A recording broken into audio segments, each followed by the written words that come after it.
శుక్లాంబరధరం విష్ణుం శశివర్ణం చతుర్భుజం ప్రసన్నవదనం ధ్యాయేత్ సర్వవిఘ్నోపశాంతయేత్. అగజానన పద్మార్కం గజాననమహర్నిశం అనేకదంతం భక్తానాం ఏకదంతముపాస్మహే. శాంతాకారం భుజగశయనం పద్మనాభం సురేశం విశ్వాకారం గగనసదృశం మేఘవర్ణం శుభాంగం లక్ష్మీకాంతం కమలనయనం యోగిహృద్యానగమ్యం వందే విష్ణుం భవభయహరం సర్వలోకైకనాథం. గురుర్బ్రహ్మ గురుర్విష్ణు గురుర్దేవో మహేశ్వరః గురుర్సాక్షాత్ పరం బ్రహ్మ తస్మై శ్రీ గురవే నమః. ఈ ప్రేరణకు కారణమైనటువంటి గురుదేవులు బ్రహ్మశ్రీ చాగంటి కోటేశ్వరరావు గారి పాదపద్మాలకు సభక్తిపూర్వకంగా నమస్కరిస్తున్నాను.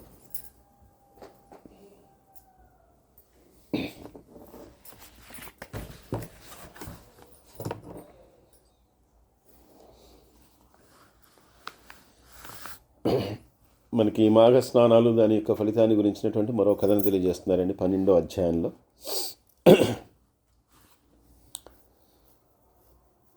సుమందుడు అనేటటువంటి ఒక ఆయన ఉండేవాట. ఈ సుమందుడు అనేటటువంటి ఆయన వ్యవసాయం చేస్తూ ఉండేవాడు, అలాగే వ్యాపారం కూడా చేస్తూ ఉండేవాడు. ఈ వ్యవసాయం మీద వ్యాపారం మీద చాలా ధనాన్ని ఆర్జించాడు. ఆర్జించినా కూడా ఎవరికి కూడా ఎటువంటి సహాయం చేసేవాడు కాదు. లోభిత్వం అలాగే డబ్బును దాచుకోవడం అనేటువంటిది ఎక్కువగా ఉండేది. ఎవరికి ₹1 దానం చేయటం కానీ అలాంటి పనులు, ఎప్పుడు మంచి పనులు అనేవి ఏవీ చేయలేదు. ఈయన భార్య పేరు కుముద. ఈవిడ కొంచెం దయగలిగినటువంటిది. ఏదో ఆవిడకి ఎప్పుడైనా పొరపాటున ₹1 ఇస్తే ₹10 పావలా ఎవరికైనా ఇచ్చి ఆవిడ అందరినీ ఆదుకుంటూ ఉండేటటువంటిది. అలా ఇద్దరు కూడా వాళ్ళిద్దరూ వాళ్ళ జీవితాలు వాళ్ళు గడుపుతున్నారు. వాళ్ళకి పిల్లలు లేరు, ఎవరు లేరు, వాళ్ళిద్దరే ఉండేవాళ్ళు. ఒకానొక రోజున వాళ్ళ ఇంటికి ఒక బ్రాహ్మణుడు వచ్చాడు. వచ్చినటువంటి వాడు, నేను బాటసారిని, అంటే ఏదో మార్గం కూడా వెళ్తూ వచ్చాను కాబట్టి నేను ఇక్కడ మీ ఇంట్లో రాత్రి ఉండటానికి అవకాశం ఉంటే కనుక నేను ఉంటాను అని చెప్పి ఆవిడని అడిగాడు.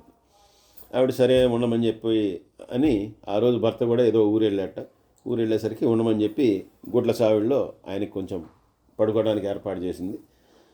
ఆయన సరే అని చెప్పి పడుకున్న తర్వాత ఈవిడేదో ఇంట్లో ఉన్నటువంటి ఫలాలు ఏవో కొంచెం పాలు అవి ఇచ్చిన తర్వాత ఆ రాత్రి అంతా కూడా ఆయన శ్రీహరిని కీర్తిస్తూ పాటలు పాడుకుంటూ ఉన్నట్టు.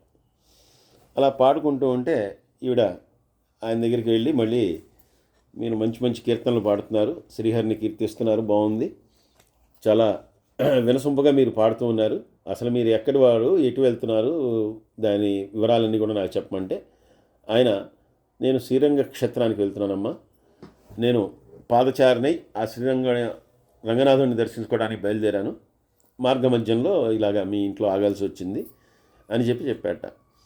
ఆవిడ వెంటనే ఆ హరి గురించి మీకు తెలిసినటువంటి విషయాలు నాలుగు చెప్పమంటే కనుక ఆయన ఆ హరి యొక్క గొప్పతనాన్ని, ఆయనకి తెలిసినటువంటి ఆ శ్రీరంగనాథుడి గురించి ఇవన్నీ కూడా వాడికి చెప్పాట. అన్నీ విన్న తర్వాత ఆయన చెప్తూ ఉండగానే దాంట్లోనే మాఘమాసము, ఏకాదశి, వీటన్నిటి గురించి కూడా చెప్పాట. ఆ నెల మాఘమాసం అయినందువల్ల మాఘమాసం గురించి కూడా మీరు శ్రీహరి గురించి ప్రస్తావిస్తూ చెప్పారండి, ఆ హరిని పూజించడం చాలా మంచిది మాఘమాసంలో అని. అలా మాఘమాసం యొక్క ఫలితం ఏంటి అని చెప్పి అడిగితే మళ్ళీ మాఘమాసం యొక్క ఫలితము, అలాగే నదీ స్నానం యొక్క ఫలితం, ఇవన్నీ కూడా చెప్పాట. చెప్పి నదీ స్నానం వలన ఆరోగ్యం కలుగుతుందమ్మా, అనారోగ్యం పోతుంది, అలాగే సంపదలన్నీ కలుగుతాయి, తర్వాత హరి యొక్క ప్రీతికి అనుగ్రహం కలుగుతుంది అని చెప్పి అన్ని విషయాలు చెప్పాట. ఈవిడ వెంటనే కూడా నిర్ణయించుకుని నేను కూడా నదీ స్నానం చేస్తే బాగుంటుంది కదా అనుకుందిట. భర్త కూడా తెల్లవారుజాము కల్లా వచ్చేసినటువంటి భర్తతో ఈవిడ చెప్పిందిట, ఇలాగా ఒక బ్రాహ్మణుడు రాత్రి వచ్చాడు, ఆయన ఏదో ఊరు శ్రీరంగం వెళ్తున్నాడు, ఆ వెళ్తున్నటువంటి వాడికి నేను ఇలా పడుకోవడానికి ఆశ్రయం ఇచ్చాను, మన గొడ్లసావిడిలో పడుకుని ఉన్నాడు, ఆయన నదీ స్నానానికి వెళ్తా అన్నాడు, నేను కూడా ఆ నదీ స్నానం చేసి ఈరోజు విష్ణు ఆలయంలో నేను పూజ చేయిస్తానంట. ఆయన అన్నట్ట, ఎందుకు వచ్చిన స్నానాలు చలికాలంలో, లేనిపోంది, దీనివల్ల నీకు ఇబ్బంది కలుగుతుంది, అనారోగ్యం వస్తుంది, చలికి మళ్ళీ నీకేదైనా ఇప్పుడు రోగం వస్తే కనుక మళ్ళీ దానికి మందులు కొనాలి, దానికి ఖర్చు అవుతుంది, అందులో దేవుడికి పూజలంటే కొబ్బరికాయలు, టెంకాయలు ఇవన్నీ తీసుకెళ్ళాలి, ఇవన్నీ మానేసి ఏం అక్కర్లేదు, పుణ్యం అనేది అదే వస్తుంది, ఏమి చేయక్కర్లేదని చెప్పి ఈయన గట్టిగా కసురుకుని బాగా రాత్రి అంతా కూడా ఆయన ప్రయాణం చేసి వచ్చాడు కాబట్టి ఆయన పడుకున్నట్ట.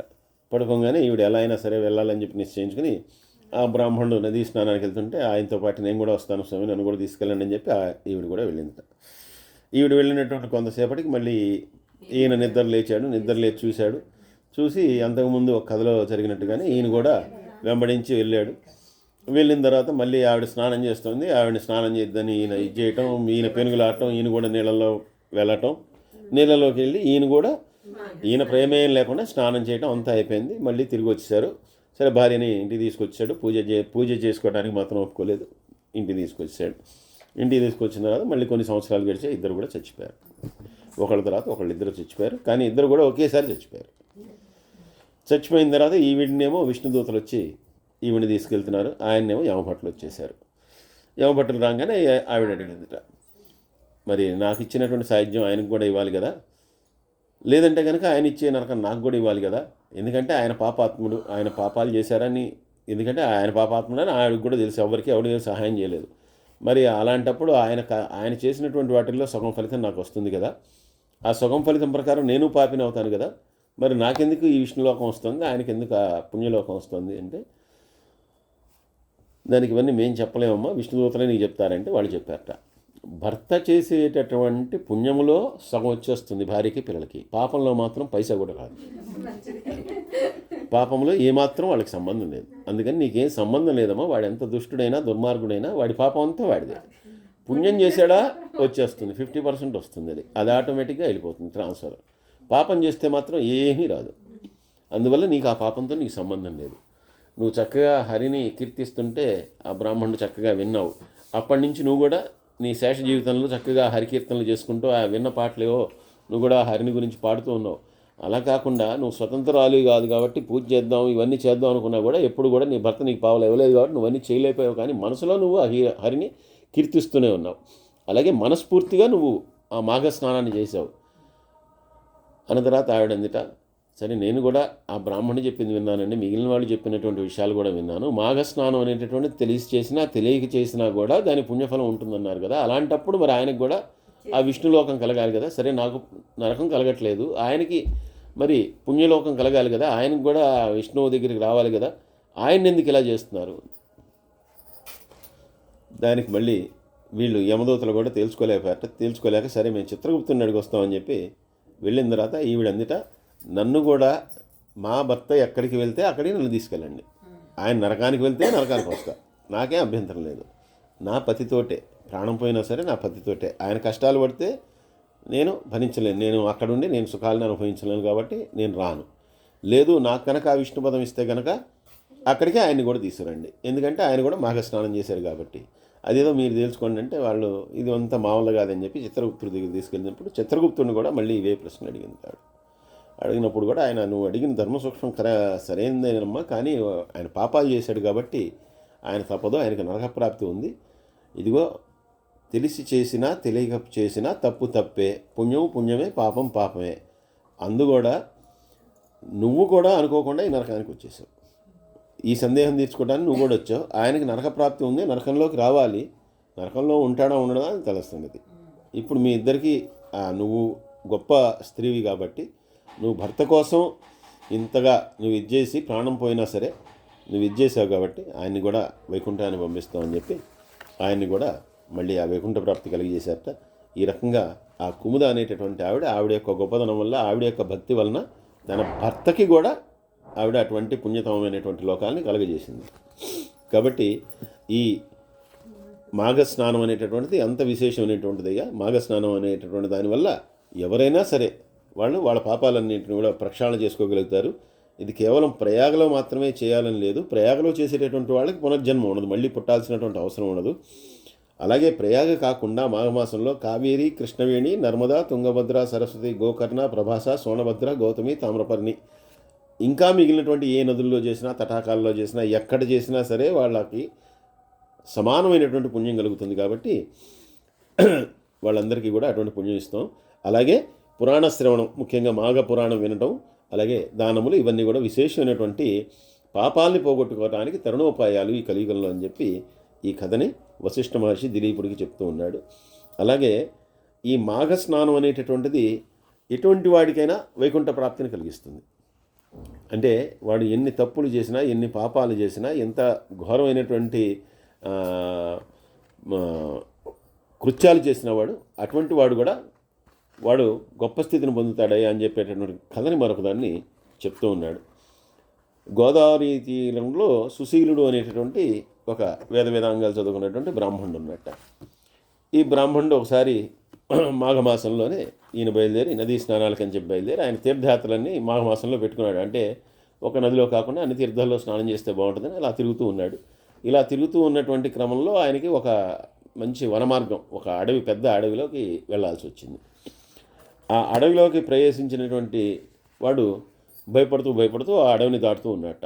చాలా దట్టమైనటువంటి అడవి అది. అక్కడ అంటే ఈయన ఉదయం పూటే వెళ్తున్నా కూడా ఎక్కడ కూడా లోపల వెలుగు కనపడట్లేదు, అంత చీకటిగా దట్టంగా ఉన్నటువంటి అడవి.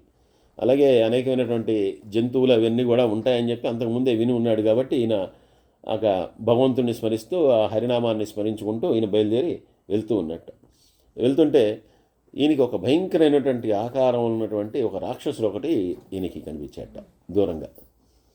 సరే మొట్టమొదటి పోల్చుకోలేకపోయాట, అదేంటో అర్థం కాక సరే దగ్గరికి వెళ్ళి చూస్తే కనుక భయంకరమైనటువంటి రాక్షసుడు ఒక ఆయన ఉన్నాడు.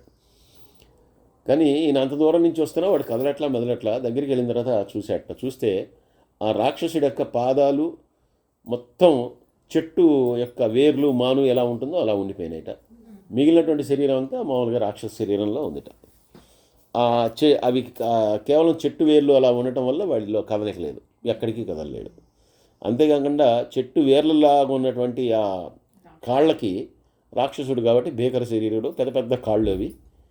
ఆ కాళ్ళ మీదే అక్కడే దాని మీదే కొమ్మలు మొలిచి ఆ కొమ్మలకి అనేకమైనటువంటి ముళ్ళు అవన్నీ కూడా ఉన్నాయట. ఆ కొమ్మలకి ఇవన్నీ కూడా గాలి కదులుతూ ఉన్నాయట. కదులుతుంటే ఆ ముళ్ళన్నీ వాడికి గీసుకుంటున్నాయట. గీసుకుంటూ ఉన్నటువంటి ముళ్ళ వల్ల వాడి శరీరమే వాడికి రక్తం వస్తుందిట.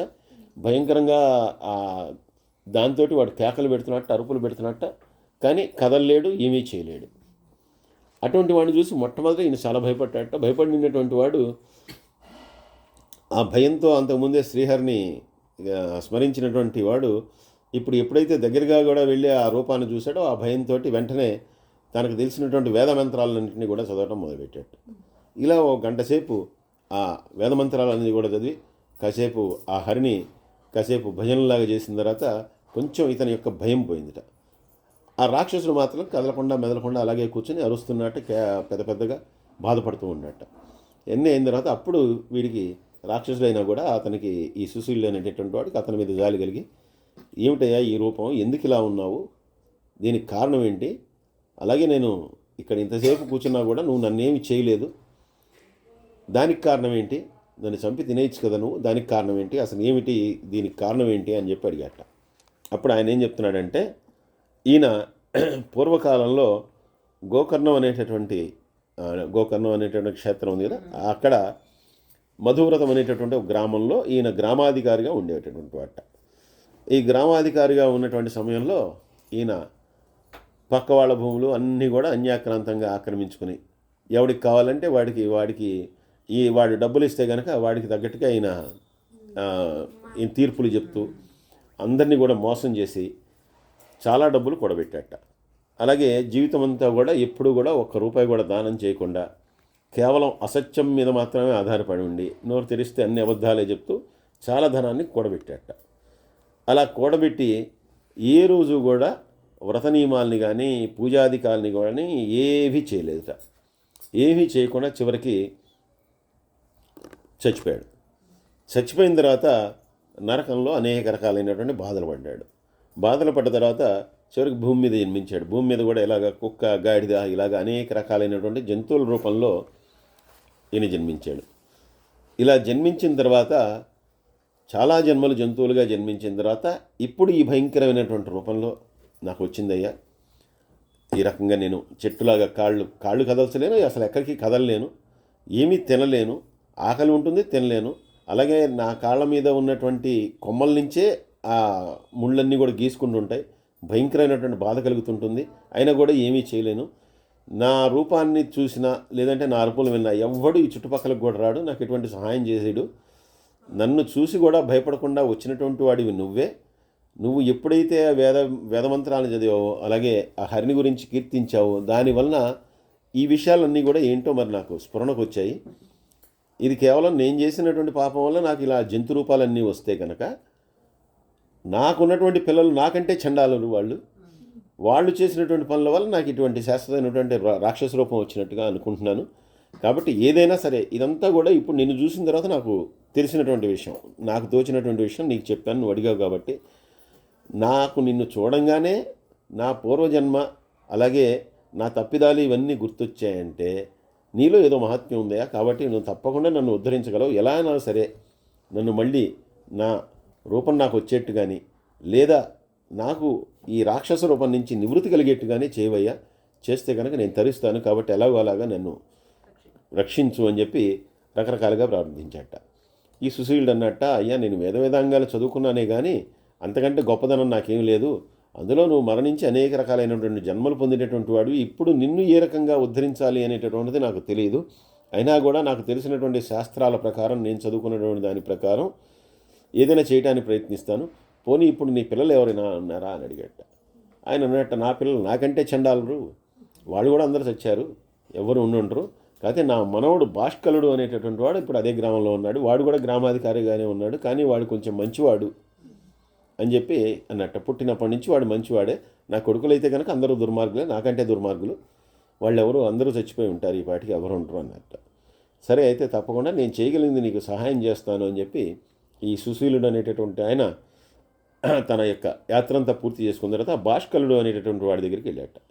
ఆ భాష్కలుడు అనేటటువంటి వాడి దగ్గరికి వెళ్ళిన తర్వాత ఆయన కూడా ఈయన్ని సాధారణంగా ఆహ్వానించి మంచి చెడు అన్నీ కలుపుకొని ఈయనకి అతిథిగా ఆయనకి భోజనం అది పెట్టిన తర్వాత అడిగిన తర్వాత తాను చూసినటువంటి వృత్తాంతాన్ని చెప్పాట. నీ పూర్వీకుడు ఒకడు ఇలా రాక్షసుడిలాగా పడి ఉన్నాడయ్యా. కాబట్టి ఎందుకంటే ఆ వంశంలో వాళ్ళు చేసినటువంటి పాపం వల్ల పితృదేవతలు కూడా ఉద్ధరింపబడరు, వాళ్ళు కూడా అధోగతి పాలవుతారు. కాబట్టి ఇప్పుడు అందుకే రాక్షస రూపం వచ్చింది, జంతు రూపం నుంచి భయంకరమైనటువంటి రాక్షస రూపం వచ్చింది. అనేక సంవత్సరాలుగా అలాగే పడి ఉన్నాడు. ఇప్పుడు ఆ రాక్షస రూపం ఆయనకి పోవాలంటే కనుక ఏదైనా నువ్వు పుణ్యతమైనటువంటి కార్యక్రమాలు చేయాలి, నీ తల్లిదండ్రులు కూడా చేయలేదని చెప్పాడు.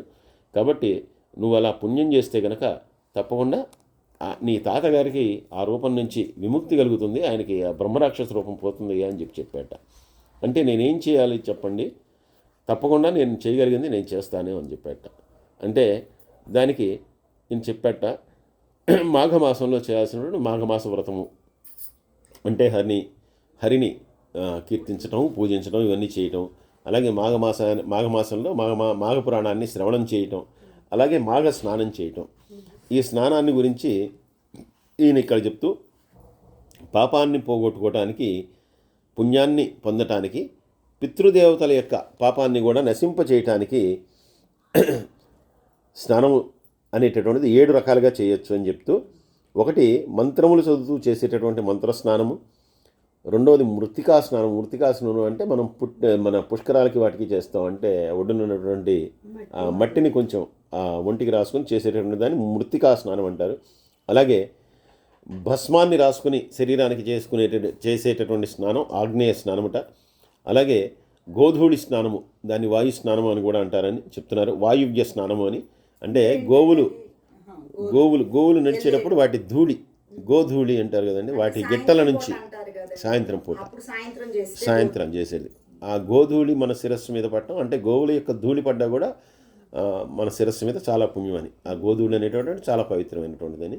ఆ గోధూళి మనకి ఆ దుమ్ము మీద పడిన తర్వాత చేసేటటువంటి స్నానాన్ని వాయువ్య స్నానము అని, అలాగే నదులు, చెరువులు మొదలైనటువంటి వాటిలో చేసేటటువంటి దాన్ని వారుణ స్నానం అని, అలాగే ఎండగా ఉన్నప్పుడు అదే సమయంలో వాన కూడా పడుతున్నప్పుడు, ఎండగా ఉండి వాన పడుతున్నప్పుడు చేసేటటువంటి స్నానాన్ని దివ్య స్నానం అని, అలాగే ఆ శ్రీహరిని మనస్సులో తలుచుకుంటూ చేసేటువంటి స్నానాన్ని మానస స్నానము అని చెప్పి ఇలాగా 7 రకాలైనటువంటి స్నానాలు ఉన్నాయి. ఈ 7 రకాల స్నానంలో మాఘమాసంలో నువ్వు ప్రత్యేకించి ఏ నది తీరమో లేదంటే తటాకమో చెరువో బావో ఎక్కడైనా సరే స్నానం చేయటం అనేటటువంటిది చాలా ఉత్తమమైనటువంటిది. అలా స్నానం చేసి మాఘమాసంలో వ్రతాన్ని చేసి అలాగే మాఘపురాణాన్ని నువ్వు చక్కగా శ్రద్ధగా కనుక శ్రవణం చేసినా పఠించినా కూడా నీకు మంచి పుణ్యం వస్తుంది. నీకు పుణ్యం రావటం కాదు, నీ పితృదేవతలు అందరూ కూడా తరిస్తారు. కాబట్టి అలా చెయ్యి అని చెప్తూ ఎవరైతే వృద్ధులు కానీ రోగులు కానీ ఎవరైనా చేయలేని వాళ్ళు కనుక ఉంటే కనుక వాళ్ళు ఒక తడి వస్త్రంతో శరీరాన్ని తుడుచుకున్నా కూడా వారికి ఈ స్నాన ఫలితం అనేటటువంటిది వస్తుంది అని చెప్తూ నదికి వెళ్ళి కానీ మామూలుగా ఇంట్లో అయినా వాళ్ళు గంగా గంగా గంగా అనుకున్నా కూడా చాలు అని చెప్పారు. అలాగే ప్రత్యేకించి వెళ్ళలేని వాళ్ళకి అలాగే ఈ స్నానము చేసేటప్పుడు కనీసంగా మగవారికి అయితే కనుక కౌపీనాన్నైనా ధరించి స్నానం చేయాలి, కానీ దిగంబరంగా స్నానం చేయకూడదు. దిగంబరంగా స్నానం చేయటం పాపం అని చెప్తున్నారు. కాబట్టి దిగంబరంగా స్నానం చేయకూడదు. అలాగే ఆ చేసేటటువంటి నీటిలో ఉమ్ము వేయటం కానీ లేదంటే దాన్ని అపవిత్రం చేయటం కానీ చేయకూడదు. పవిత్రంగా ఆ నీటిని పవిత్రంగా భావించి వాటిలో స్నానం చేయాలి. అలాగే సూర్యకిరణాలు పడుతూ ఉండగా స్నానం చేయడం అనేటటువంటిది చాలా ఉత్తమమైనటువంటిది. ఆ సూర్యకిరణాలు వస్తుండగా చేసేటటువంటి స్నానము, ఆ తర్వాత ఎదురుగా ఉన్నటువంటి సూర్యుడికి అర్ఘ్యమిస్తూ ఆ రకంగా స్నానం చేయాలి. అలాగే స్నానం అయిపోయిన తర్వాత ఆ తీర్థాన్ని కూడా తీసుకుంటే చాలా మంచిది. ఇలా చేయటం వల్ల పితృదేవతలకు ప్రీతి కలుగుతుందయ్యా. పర్వదినాల్లో చేసేటటువంటి స్నానం ఏదైతే ఉందో, అంటే శివరాత్రి కానీ లేదంటే ముక్కోటి ఏకాదశి కానీ ఇటువంటి పర్వదినాల్లో చేసేటటువంటి స్నానం అనేటటువంటిది ఇంకా విశేషమైనటువంటి ఫలితాన్ని ఇస్తుంది అని చెప్తూ ఈ స్నానాలు చేసేటప్పుడు శుద్ధి మంత్రాలని లేదంటే సంకల్పాన్ని చేసుకోవటం వల్ల కూడా చాలా మంచిది. ఆ సంకల్పాన్ని చేసుకుని స్నానం చేయటం వల్ల కూడా విశేషమైనటువంటి ఫలితం వస్తుంది. కాబట్టి అలాగా స్నానం చేసుకుని నువ్వు ఈ పూజాధికారాలన్నీ చేస్తే కనుక నీ పితృదేవతలు తరిస్తారు అని ఆయన చెప్పాట. ఈయన చెప్పినట్టుగా భాష్కలుడు అనేటటువంటి వాడు మాఘమాసం అంతా కూడా ఆ వ్రతాన్ని ఆచరించట. ఆ వ్రతాన్ని ఆచరించి ఈయన ఎలా అయితే సుశీలుడు చెప్పాడో ఆ రకంగా తర్పణాలను ఇచ్చి సూర్యభగవాను ఆరాధించి ఆ హరిని ఆరాధించి వీళ్ళందరినీ ఆరాధించేసిన తర్వాత కొన్ని సంవత్సరాలు ఇలా చేసిన తర్వాత ఇతని యొక్క రాక్షస రూపం ఏదైతే ఉందో అది పోయి మళ్ళీ మామూలు జన్మను పొందాట. సో ఇది 13వ అధ్యాయంలో ఇటువంటి కథను మనకి తెలియజేశారు. సర్వే జనా సుఖినో భవంతు, సమస్త లోకా సుఖినో భవంతు. స్వస్తి.